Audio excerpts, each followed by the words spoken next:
Hello, everybody, and welcome back to another live stream Thursday with me, Kendra Corman. Thursdays are really busy days in my office because our podcast goes live. Imperfect Marketing. Here, I'll pull up the link. My podcast, Imperfect Marketing, goes live on Thursdays. And then I also have this live and an email that goes out about the podcast along with some tips. So if you want to sign up for updates, let me know. You can just DM me and I will be happy to go ahead and add you to the list to get the updates on our episodes.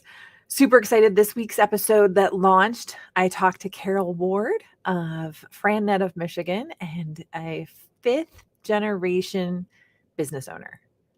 That's pretty cool. And they're all different businesses. So that entrepreneurial spirit is definitely alive and well in Carol's family. And it was just a great conversation that I hope that you will get a lot of benefit from. Again, you can check that out at imperfectmarketing.kendracorman.com. Okay, so today we're going to talk about something that I think is really important, and that is number one.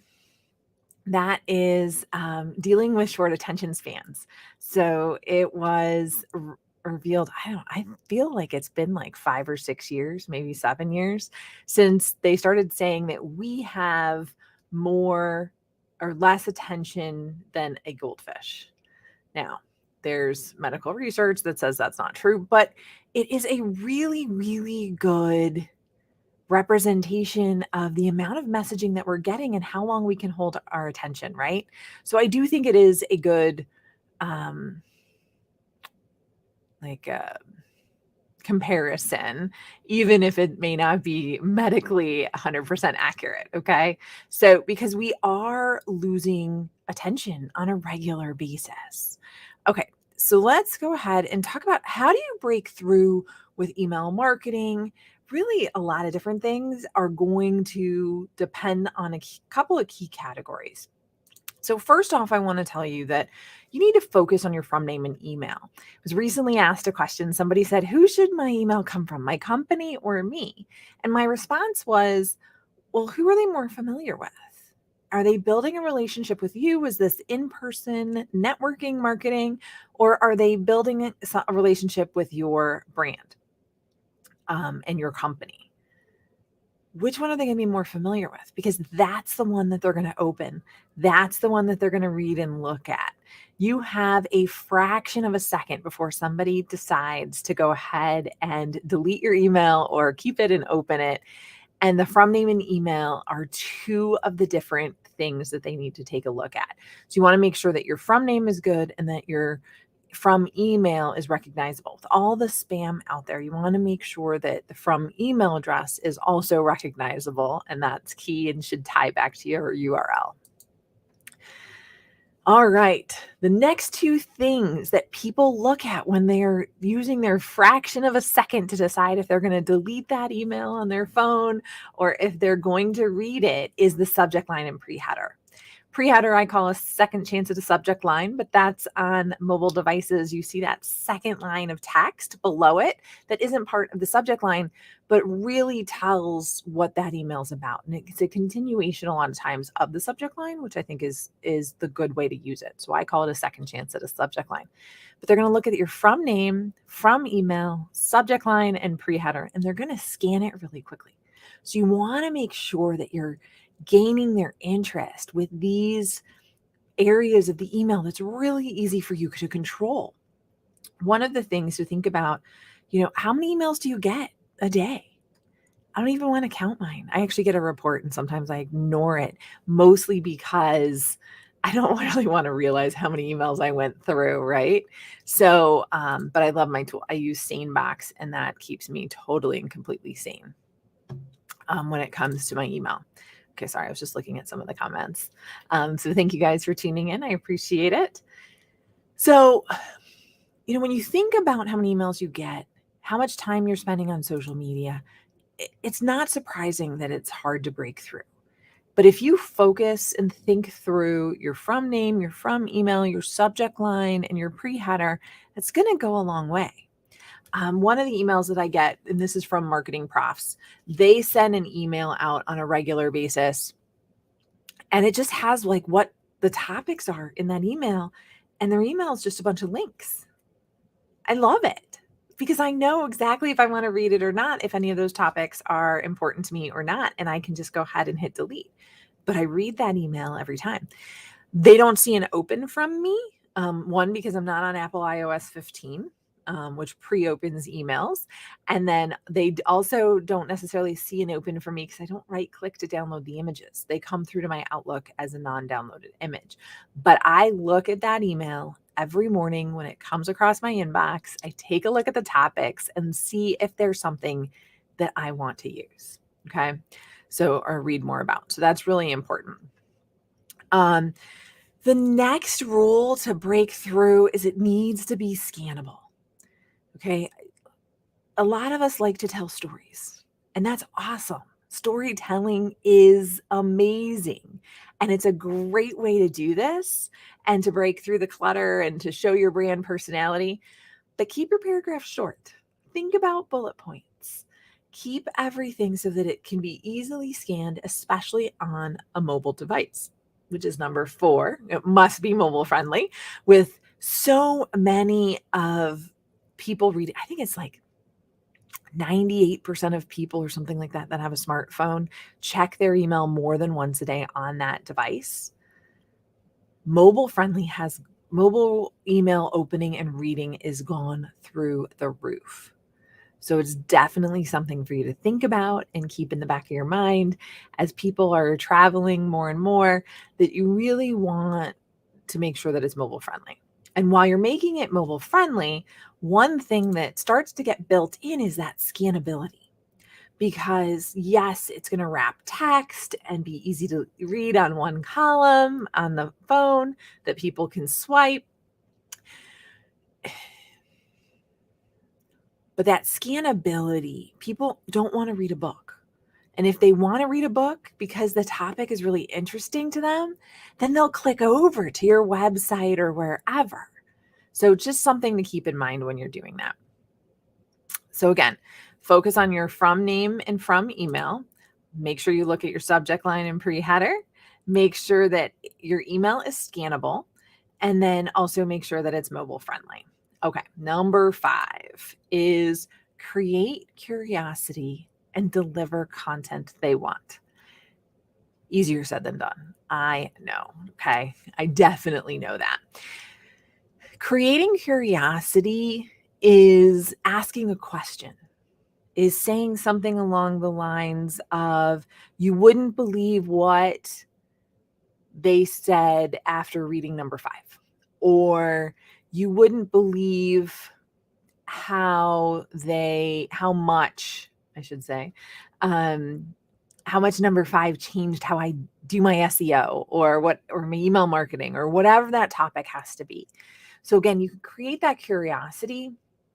I caution you to be a little bit careful on that because you don't want to create too much curiosity to the point where they're like, what's that about? Delete. So you want to maybe ask questions, but start by creating content that they want and that they're curious about. And again, I've talked about this numerous times. Answerthepublic.com is a great place to go to look those up.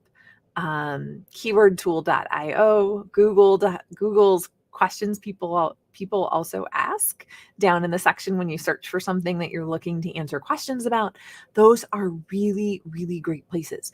Facebook communities, LinkedIn, those are all amazing places that you can look for content ideas to see what people are asking about. Their curiosity is already peaked on those topics. You can create curiosity that's going to get them to want to engage and read more, because there's a gap between what they know and what they want to know, right? That's why they searched for it. And that's why they're asking it in that Facebook community or whatever it happens to be. So that's really important to note too. Now, the last one is keep it short. So again, people don't necessarily want to read books. Think about a mobile device. Again, back to the mobile friendly. How many times do you have to scroll up to read the whole email? I know one of my clients refers to an email that she gets on a regular basis as a CVS receipt because it is so long. It has so many articles and ads at the bottom of it that it's just not value added at that point. And I would say probably she makes it through like half of it before she stops scrolling and reading. So keeping it short, and short is relative to your audience. You want to make sure that you're appealing to your audience. Segment your audience. If your audience is all about clicking through and reading a more in-depth article, then go ahead and serve them up a shorter email that clicks through. If your audience is all about reading it in the email and they don't want to click through, then give them most of the content in the email, or give them a video, or think about how you can utilize images.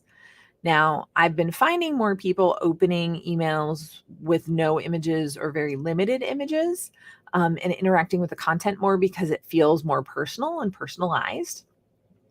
So you want to be careful on the images, but if you're retail or nonprofit, again, you can use images in a very, very powerful way. So it's something to think about on when you're doing it and how to gain interest. Okay. So again, I want you to think about focusing on the from, name, and email, subject line and pre-header.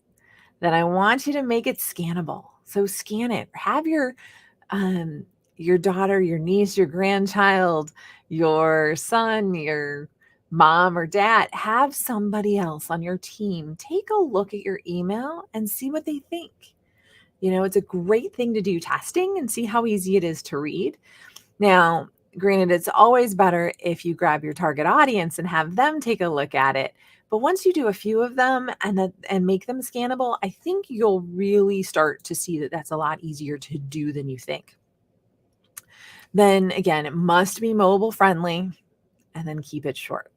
So those are 5 tips to help you break through the clutter in our short attention span as you watch a goldfish swim around in an aquarium. You can think that it's paying more attention to its surroundings than we are, unfortunately. But again, just something to really think about as you're working on that. Now, if you're struggling with the content, creating curiosity and delivering content that they want, I really want you to think about, you can get my guide, which is my 5 hacks to creating good content and coming up with content ideas. It shows you a little bit how to use and a little bit of the information you can get from Answer the Public. People also ask. And a couple of others that I really, really like to get content information from, or content ideas from, of things that people are already searching. Again, start with questions. Start with the questions people are asking already online. It is a treasure trove of information. I was walking out the door and someone was texting me a question on email marketing just the other day.